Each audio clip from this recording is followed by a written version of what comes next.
It was a little after 5 p.m. that day, and we're just about to have the whole show done. Ironically enough, I was doing a story about brush fires and about being in the red flag alert. And Theo had called us and said that she had heard something that there may be a fire over in that area. We had no idea how big it was really going to be. Jess pulled up the sky cam and there's just black smoke all in the sky. And then Theo called back and said that people were just screaming and this was a serious deal. Get out, gather your belongings and leave. Extreme chaos. People just running and crying. It's an absolute war zone right now.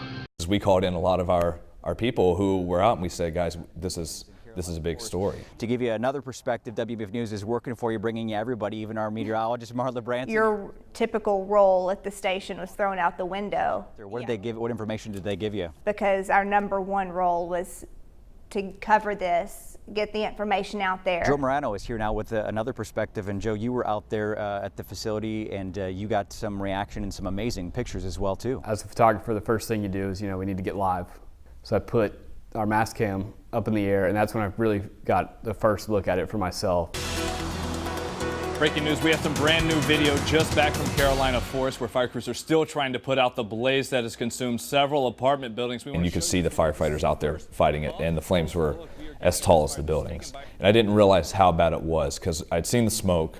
We saw the pictures that some people sent in, but when we first saw the flames and when you see just how orange and how red it was, that's when you just really knew how bad it was. And Stephanie was able to interview somebody who saw it. We could see the fire just jump from one building to another building, just right on around, so we turned around and we got out of there. Riding through the Windsor Green complex the next day, it was like a bomb went off. It was hard to tell where the houses were standing there, almost, You just had this area that was full of houses, and now there's nothing there. Level 5 roads. It was like a community that broke apart. I mean, all of these neighbors, they kind of known each other for years. They lived next to each other. They have that community bond, and now it's gone. I remember sitting in the satellite truck when Governor Haley was there, and when she addressed everyone and said there were no lives lost. We are unbelievably blessed. God had his hand on us to not have any fatalities in this incident. It was incredible to me. When you see someone's house completely gone and that all of those people were able to get out,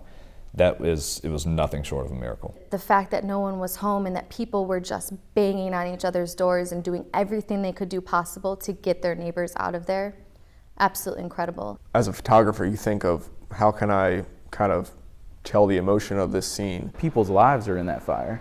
It's not just brick and mortar. You see this entire black rubble and you can tell it's all burnt and destroyed, but that doesn't really convey what happened there until you kind of can have some perspective. There are memories in that fire, trinkets, little things that when you pay attention to that detail and you see that, it's eye-opening because you don't realize, you think it's never going to happen to you. When I had to do a story about that they were collecting donations, I thought, okay, yeah, I'll come, maybe get to see some boxes and we'll get video of that.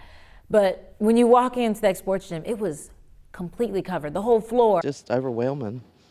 It's so nice. When we do those stories, and you get some people who give or some people who want to do donations, but this was outpouring. People I don't even know coming up to me on the streets. I seen you in the newspaper. What can I do for you? When I walked in the door into this building just a few minutes ago, I was absolutely taken aback. Jamie was out there and he's just surrounded by, a warehouse full of donations. I mean, it was, it would almost take your breath away how amazing the amount of donations were. I mean, as far as the eye could see. This wasn't just a little giving here and there. This was outpouring. It was pretty cool.